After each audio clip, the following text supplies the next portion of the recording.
শেষ হয়েও হইল না শেষ। হ্যাঁ, লর্ডস টেস্টে যদি আমি গল্প বলতে চাই তাহলে হয়তো শুরুতেই এটা আমার পাঞ্চ লাইন হবে।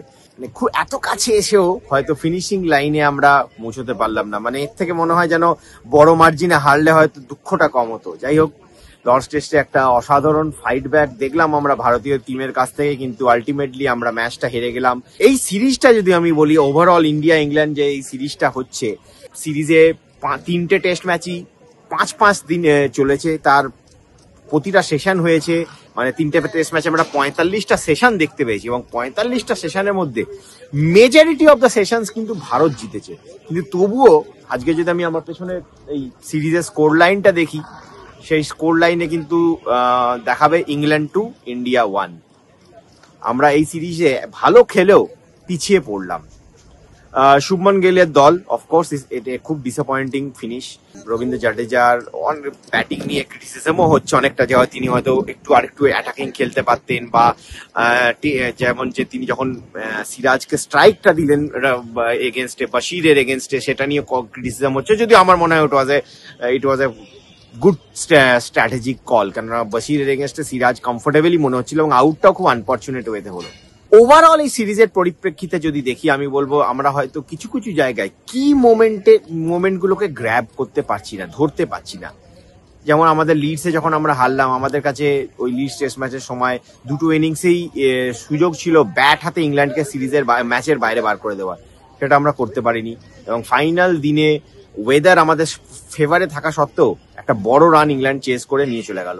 এখানে 193 ডিফিকাল্ট বাট গেটেবল স্কোর আমার মনে হয়েছে। 193 আমাদের যদি কালকে, আমার মনে হলো যে টার্নিং পয়েন্টটা এই ম্যাচে, মানে সেকেন্ড ইনিংসে যদি টার্নিং পয়েন্ট জিজ্ঞেস করবে তাহলে সেটা হবে করুণ নায়ারের আউটটা। কেন করুণ নায়ার যখন ব্যাট করছিলেন তখন কিন্তু উইকেটটা যথেষ্ট সেটেল মনে হচ্ছিল। করুণ নায়ার আর কে এল রাহুল যখন ব্যাটিং করছিলেন, বল এমন কিছু এক্সট্রাভ্যাগেন্ট মুভমেন্ট বলে ছিল না। সেখান থেকে করুণ নায়ারের আনফর্চুনেট মানে একটা মিস জাজমেন্ট, এবং তারপরে যেভাবে 4টে উইকেট আমরা কালকে শেষ করলাম, এবং আজকে সকালের ফার্স্ট সেশনেও আমরা খুব বাজে ব্যাটিং করেছি। মানে আমি টু বি ভেরি অনেস্ট, যদিও ইংল্যান্ড, মানে I would like to give credit to England, কেন যেভাবে তারা বোলিং করেছে, বেন স্টোকস যেভাবে নিজেকে মানে একদম কি বলবো, he put himself on the line, যেভাবে লম্বা লম্বা স্পেল করেছে, বা বেন স্টোকসের বা আমি বলবো জফরা আর্চার যে বলটায় ঋষভ পান্তকে আউট করলো। England bowled well, I understand, but আমাদের টপ অর্ডারের থেকে আরেকটু বেশি রেজিস্ট্যান্স হয়তো আমরা এক্সপেক্ট করেছিলাম। যেমন যশস্বী জয়সওয়াল বলুন, করুণ নায়ারকে সুযোগ দেওয়া হচ্ছে, বড় রান আসছে না করুণ নায়ারের ব্যাট থেকে, এটাও একটা কনসার্ন। তো ওভারঅল সিরিজে পিছিয়ে পড়লাম। এখন 9 দিনের গ্যাপ, ম্যানচেস্টার, এরপরে ম্যানচেস্টারে গিয়ে আমাদের চতুর্থ টেস্ট ম্যাচ সেখানে হবে। মরণ বাঁচন লড়াই, মানে সিরিজ অন দ্য লাইন্স থাকবে। আর এই সিরিজটা যেভাবে হচ্ছে, যদি বৃষ্টি না হয় প্রতিটা ম্যাচেই কিন্তু রেজাল্ট আসবে। সুতরাং খুব এক্সাইটিং একটা সিরিজ হচ্ছে। এবং যারা এই টেস্ট ক্রিকেট নিয়ে বলা বলি করছিল না যে make test cricket great again, 4 দিনের ফরম্যাট করে দাও, ডে নাইট টেস্ট করাও, পিঙ্ক বল টেস্ট করাও, মানে টেস্ট ক্রিকেট নিয়ে এক্সপেরিমেন্ট করাও, বাস বল খেলো। কিন্তু এই যে সিরিজটা আমরা দেখছি, এই যে আমরা স্পেশালি এই যে লর্ডস টেস্টটা দেখলাম, এটা কিন্তু আবার জাস্টিফাই করলো যে ট্র্যাডিশনাল ফরম্যাট টেস্ট ক্রিকেটের, সেটা নিয়ে বেশি কাটাছেড়া করার দরকার নেই। যদি কোয়ালিটি অফ ক্রিকেট ভালো হয়, লোকে এমনিতেই টেস্ট ক্রিকেট দেখবে।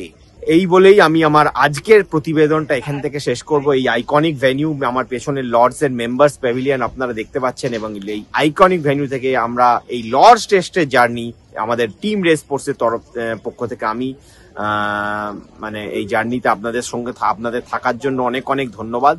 এবং আগেও অবভিয়াসলি আমরা ম্যানচেস্টারে যাব, সেখান থেকে আমি রিভিউ করব সেই টেস্ট ম্যাচের উইকেট কি হবে, কন্ডিশন কি হবে, বুমরা খেলবেন কিনা, অনেক কিছু ব্যাপার এখানে, অনেক কিছু আপডেটস থাকবে। ইন্ডিয়ান টিম মাঝে প্র্যাকটিস করবে, তার আপডেট থাকবে।